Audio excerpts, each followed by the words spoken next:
Shalom, welcome to the Jewish View. My name is Rabbi Nachman Simon with the Chabad House of Delmar, together with my co-host Mark Ronich of jbiztechvalley.com and Statewide News Service. Well, Rabbi, all the way from Washington, D.C., we have a really special guest. We have our area Congressman, Paul Tonko. He was my favorite in the Assembly, and now he's, my one and only Congressman, but he's my favorite. It's like I say my favorite uncle, and then my uncle says, well, I'm the only uncle.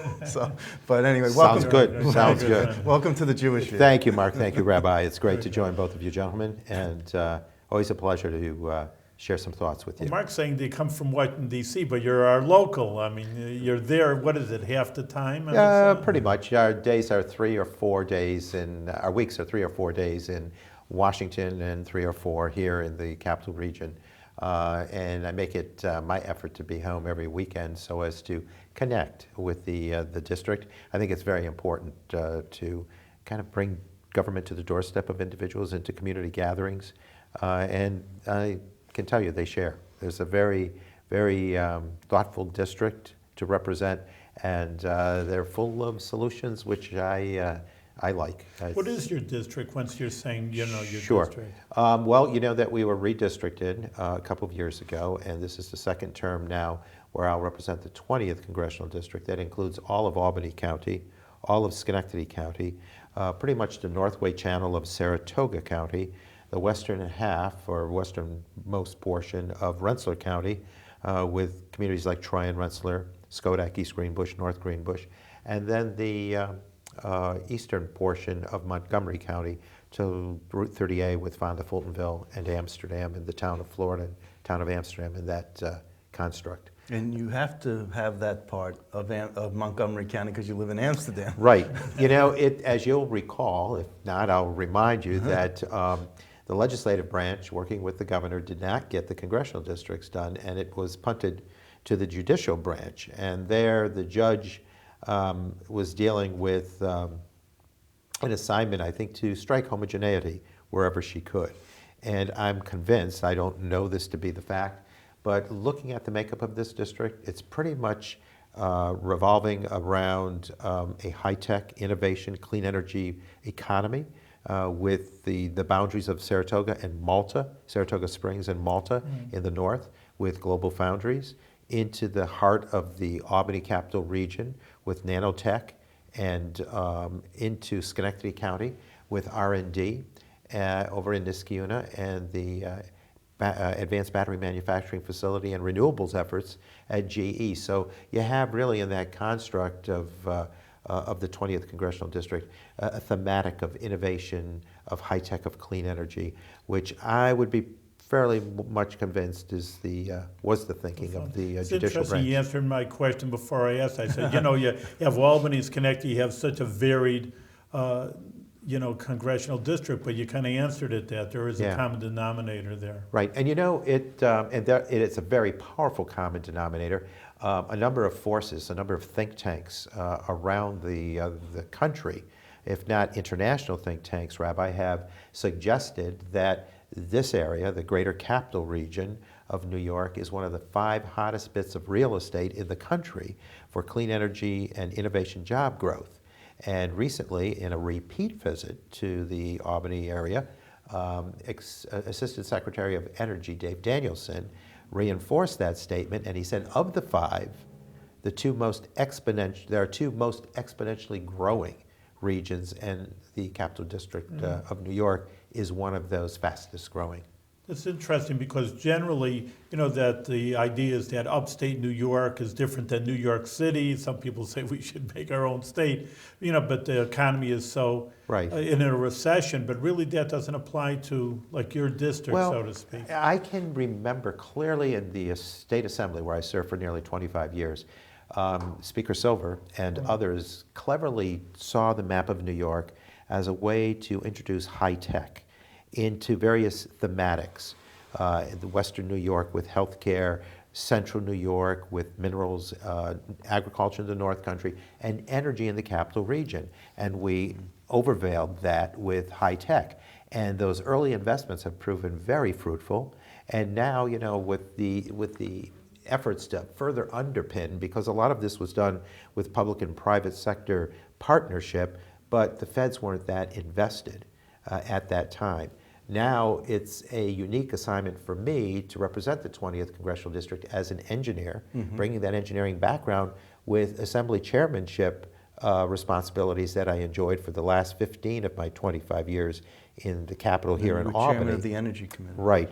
And now I, in my first 3 terms, have had assignments to science and technology, which is a hand-in-glove fit, and now energy and commerce is my committee assignment. So it's a good opportunity to understand the strengths and the needs of the district, and to do that with a technical background like that which I've developed, and an overpowering energy concept and energy environment theme that I think goes a long way in creating this climate, fostering a climate of innovation, job growth, which I think is so important. Are you on other committees? Or No, you just Mark, have the one? Right. When I got placed onto Energy and Commerce, the first upstate Democrat, by the way, since Leo O'Brien in 1966. It's the oldest committee in the House, dating back to 1795. And when you serve on Energy and Commerce, it's deemed one of those few committees that is exclusive. So if you get named to Energy and Commerce, you cannot serve on any other committee. Does that make your life easier in terms of not having to go to all these other committee meetings like I remember in the state legislature? One would think so, Well, but what I not have found necessarily, out, yeah. that Energy and Commerce, because of its broad range of issue area, meets very, very often. And that keeps you busy. So it's like being on 5 committees. It is, because as the name would suggest, imply, you have energy and commerce, both international and domestic commerce, but it also includes healthcare, including mental health care, environmental issues. So those are it is really very heavy-duty important, heavy-duty issues.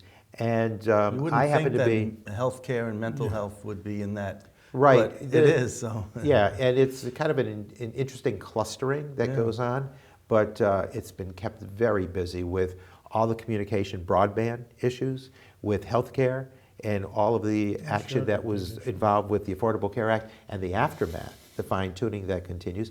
Mental health advocacy, which has grown very powerful, and of course energy and environment are buzz issues right now internationally as we address climate change. So you can imagine the activity is pretty Well, resounding. I thought I was missing something when I was looking at which committee assignments you were on, and I found the one, and I didn't see any Yeah, more. And I just thought I would. you weren't missing anything. But that's not to say that just because it's one committee means that you're a slacker, as they might, you're certainly not. I mean, but that's why I wanted you to expand on it, so the audience knew also Right. exactly what you're doing, Well, and you're forever. I mean, like you were saying, you're pervasive in this district.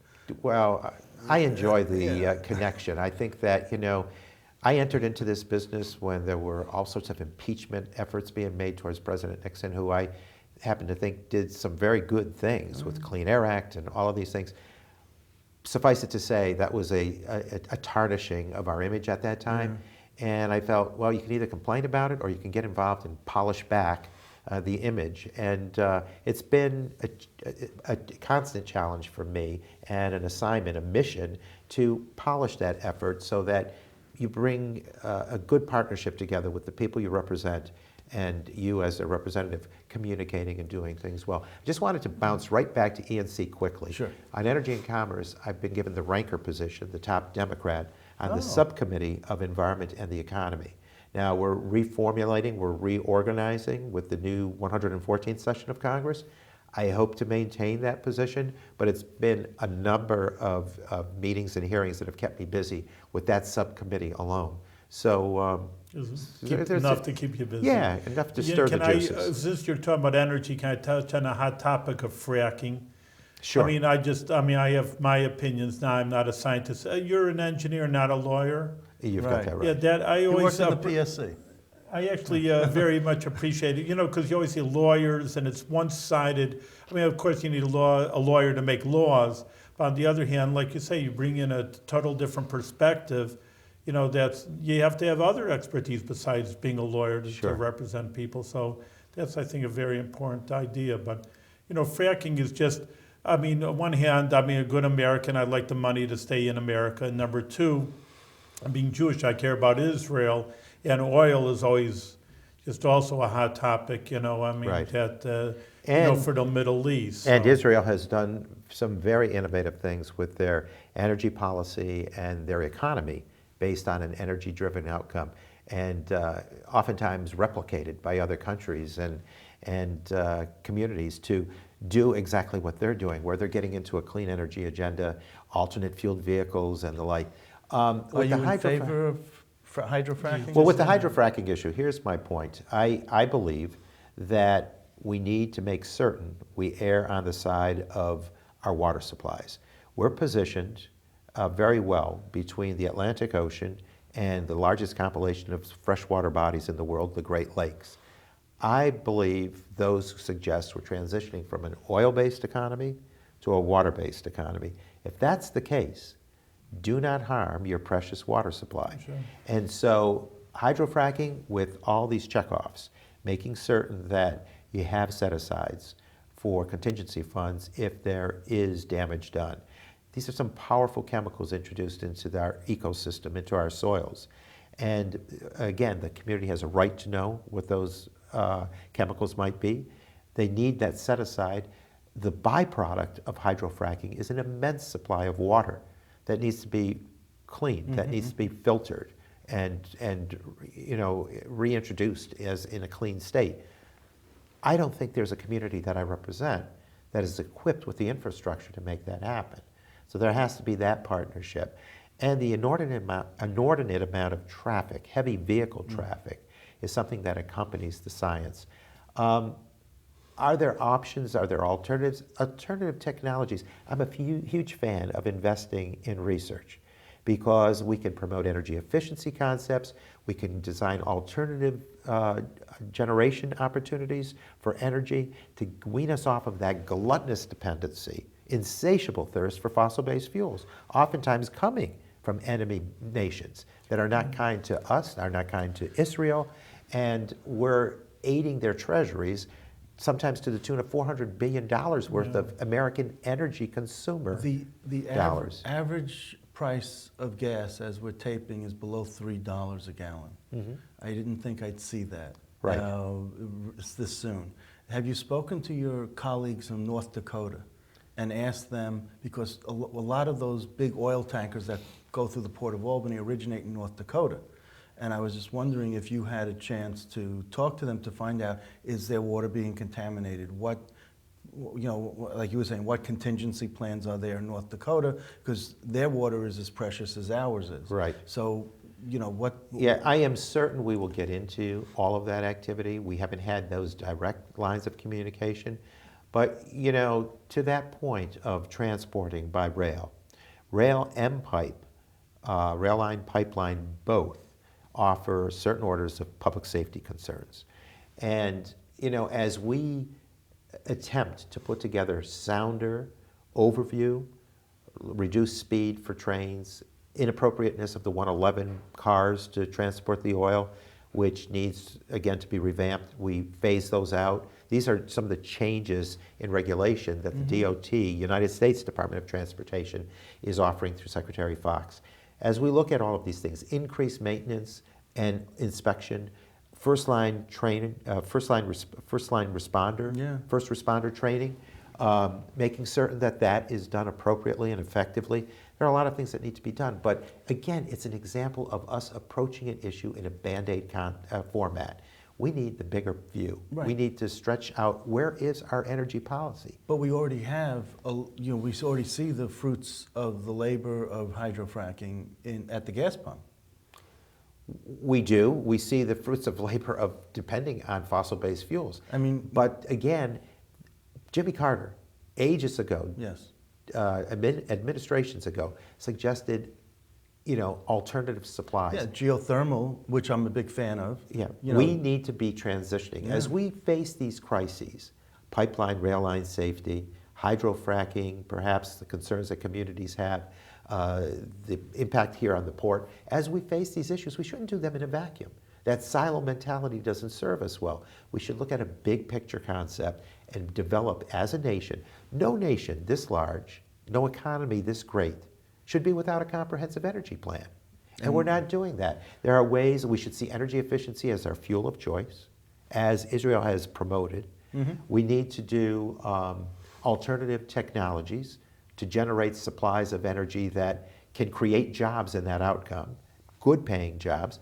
And we need to do research so that as you develop prototypes that are tested to be true, researchers will have great jobs and the production people will have great jobs as you introduce a new line of products that will enable us to be, alternative in our thinking and independent in our outcome of some of these dependencies that have suffocated our economy.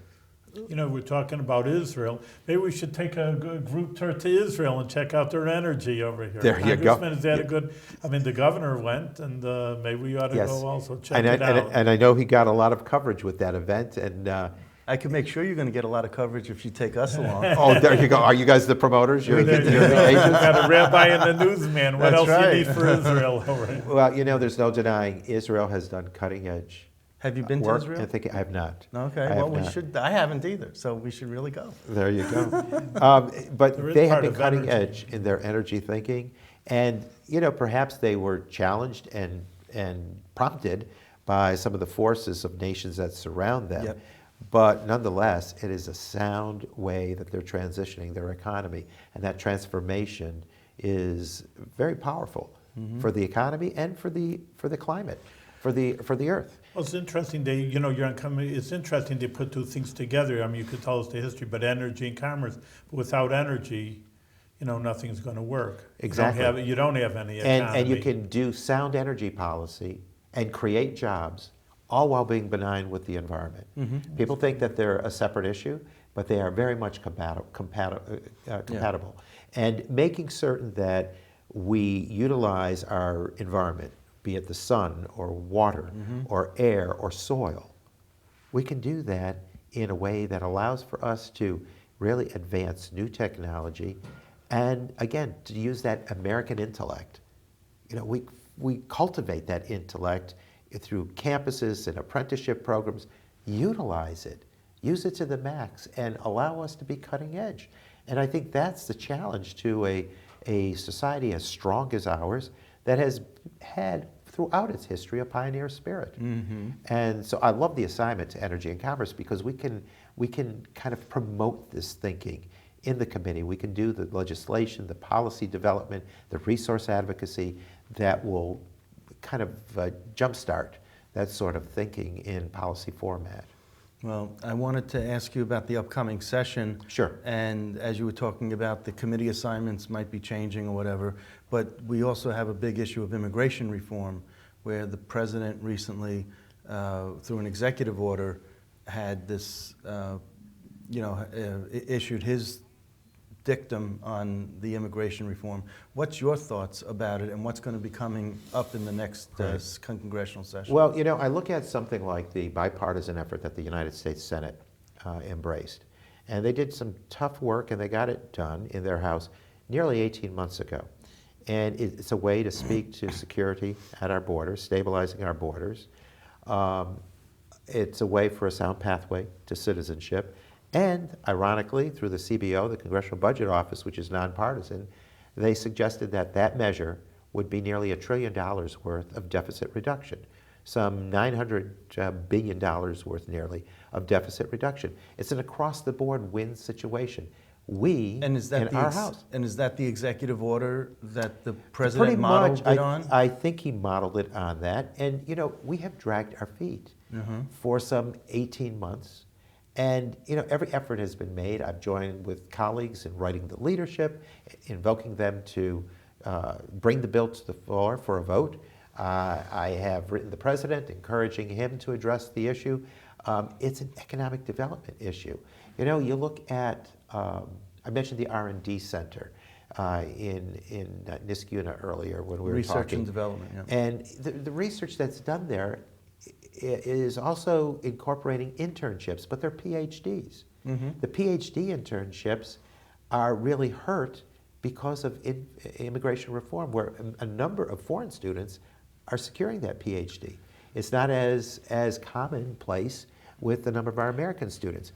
Farming community needs the immigrants. Healthcare community, the high-tech community. It's no wonder that if these people are given opportunities here, These the deficit people, meaning reduction, the undocumented workers, Okay. the people who are in need of a sound pathway to citizenship. And I think that when the president invoked his powers through the executive order, he was stating in a way that, look, Congress, you failed to act.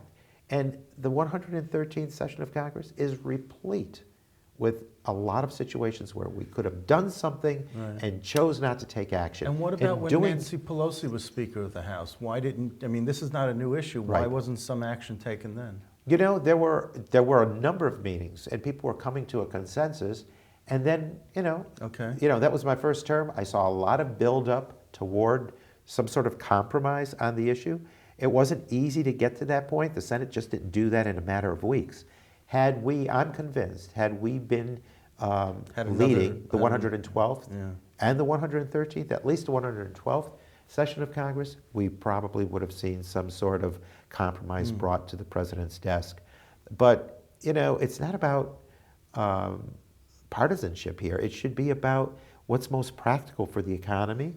And as a nation of immigrants, what is our policy? There's just a dire need to bring about immigration reform. And New York State as a whole is impacted. People think it's all Mexico, but people come from they fly into Canada, come over the border into New York State through Canada. Right, and we've also been a port of entry with, a little town called New York. Well, I understand, but you have the Akwesasne Indian Reservation up there, and they walk across the Indian Reservation, and they come into New York State. So we have a lot of illegal immigrants coming into New York State in itself up from the North Country. Right. People don't realize that. Exactly, and I would say too that anytime you have the United States Chamber of Commerce, the United States the Farm Bureau, and a number of bipartisan think tanks coming together in unusual format, that tells you there's a pressing need.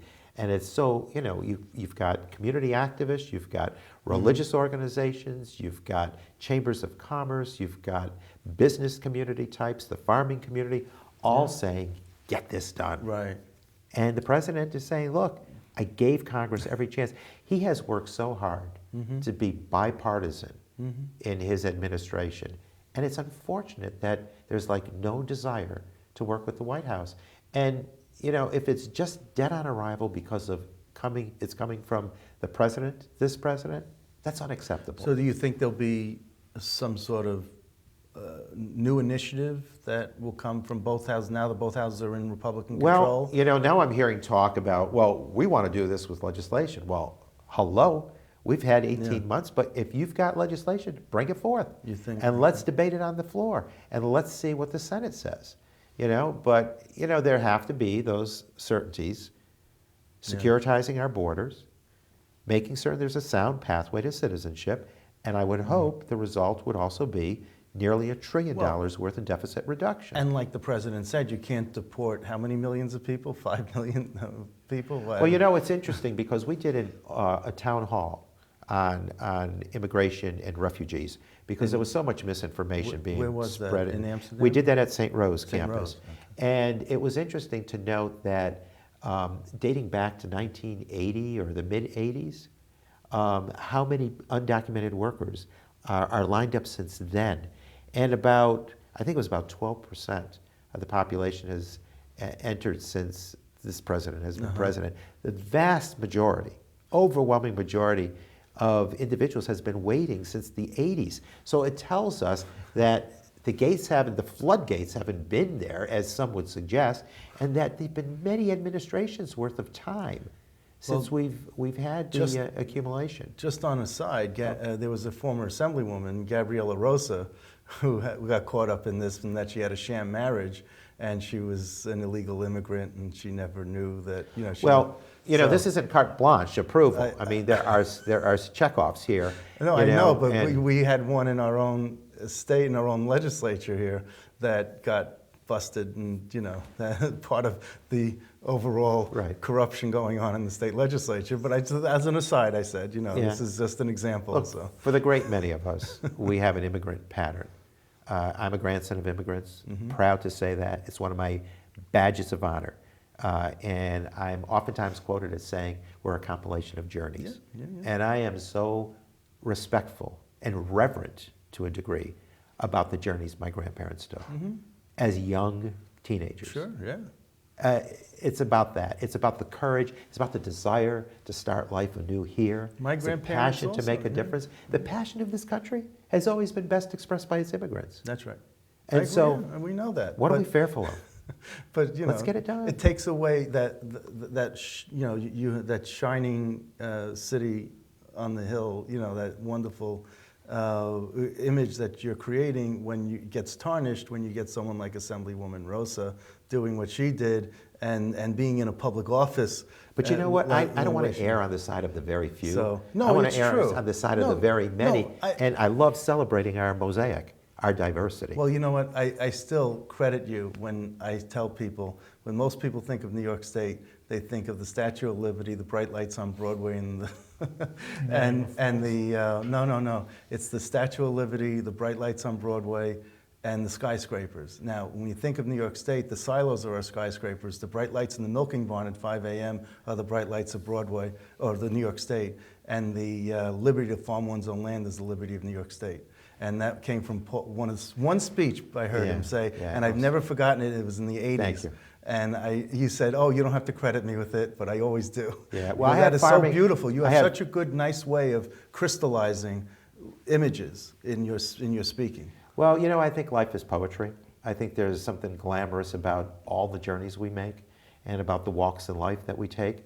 And we need to respect that and share it. And I have dairy farmer roots in my immigrant patterns of my family.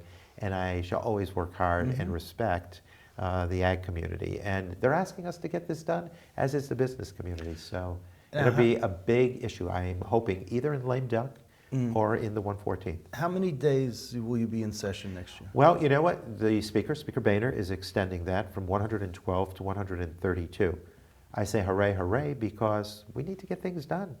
And my message to the leadership over the last 2 years has been, let's just do it. Let's get it done. And when Nancy Pelosi was House Speaker, what We was got she? How many days were you in? I don't remember the total days, but it was a very aggressive But schedule. it was rigorous. I mean, It was- really, oh, yeah. it went too far, I believe, because people were saying they couldn't get back to their Yeah, I district. heard that complaint a lot. You had to get But- Monday through Friday or Monday through Yeah. Thursday. There wasn't really enough time to connect with the district. I think you even said there was some frustration Well, on your end because you liked the people-to-people connection. Yeah, exactly. But I balanced that as best I could. Yeah. But my first term was filled with productive outcomes, from Lilly Ledbetter as a social justice piece to ACES, the American Clean Energy Security Act, which was transformational. We were hoping it to be transformational with climate change and energy transitioning. And also the Affordable Care Act, which looked at tens of millions of people to include in the healthcare equation. Do you have when you sponsor a bill and it's signed into law by the president? Do you get something like you did in the assembly where you could put up on the wall? Yes, yeah, you get the pen certificate and everything. And Do you have any of those up on your wall yet? I don't have them on the wall, but we've You've had them. Yeah. Okay. Yeah. Well, you get them You up have on to the work wall. with the Republicans, though, to get, a little bit of... Look, Rabbi, I've always made my efforts bipartisan. You know, I'm cognizant of the fact that Republicans support me. I know from the numbers in my many elections.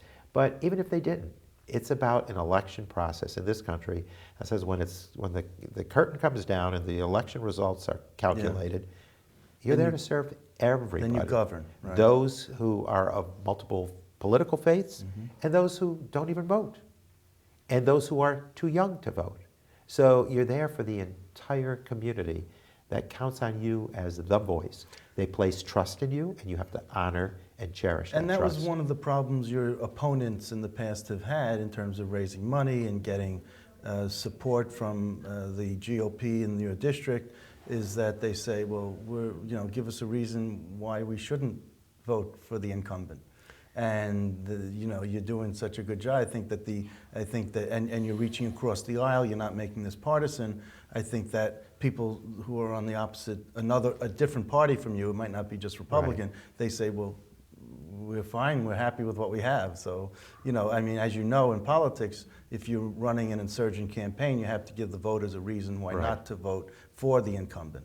Right. And I Well, don't think you give them a reason. So. Yeah, and I appreciate that, Mark. But, I've often said it's not just your vote that matters, it's how you got to that vote. And, reasonable people can disagree, right?